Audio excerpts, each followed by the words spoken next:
For years, Ricky Nelson's tragic death was cloaked in mystery, sparking rumors, speculation, and conspiracy theories among fans who simply couldn't believe that such a vibrant, beloved icon could be gone so suddenly. Known as the clean-cut teen idol from The Adventures of Ozzie and Harriet, and later as a rock and roll pioneer with hits like Garden Party and Hello Mary Lou, Ricky Nelson seemed to embody the American dream: talented, handsome, and universally adored. But when he died in a plane crash on December 31, 1985, at just 45 years old, the circumstances were quickly overshadowed by rumors of drug use, foul play, and mysterious behavior aboard the ill-fated aircraft.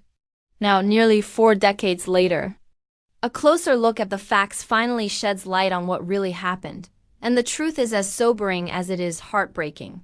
The crash occurred as Ricky and his band were flying to Dallas, Texas for a New Year's Eve performance.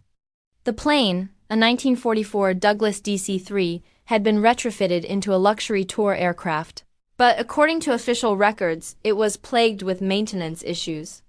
Early reports blamed the crash on a fire caused by freebasing cocaine, a shocking claim that stained Nelson's reputation and devastated his fans. But years later, the National Transportation Safety Board, NTSB, would release a detailed report that told a very different story.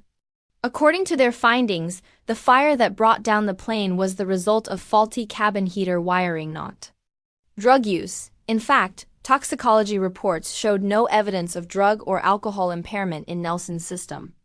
The real tragedy was mechanical neglect, not scandal. The rumor of drug involvement was traced back to early, unconfirmed reports by local law enforcement, and it spread quickly through tabloids before facts could catch up. Ricky's family and close friends fiercely denied those claims, insisting that while he had his struggles like many rock stars of his era, he was clean at the time of his death and focused on rebuilding his career and reconnecting with his children. In reality, Ricky had been on a redemption arc. Though his popularity had waned in the late 70s, he was enjoying a resurgence in the 80s with a successful tour and loyal fan base. He was also working on new music and hoping to re-establish himself as a serious artist.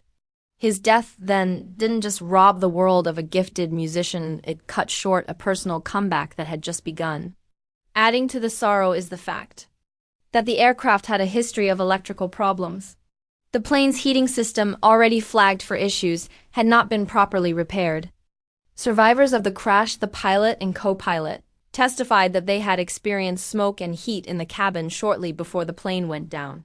It was a tragedy born of oversight and outdated equipment, not the sensationalist tale of drug use that was originally circulated.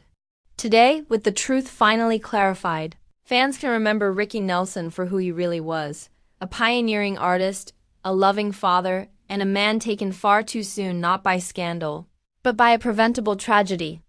The mystery may finally be solved, but the pain of his loss remains as real now as it was that fateful New Year's Eve.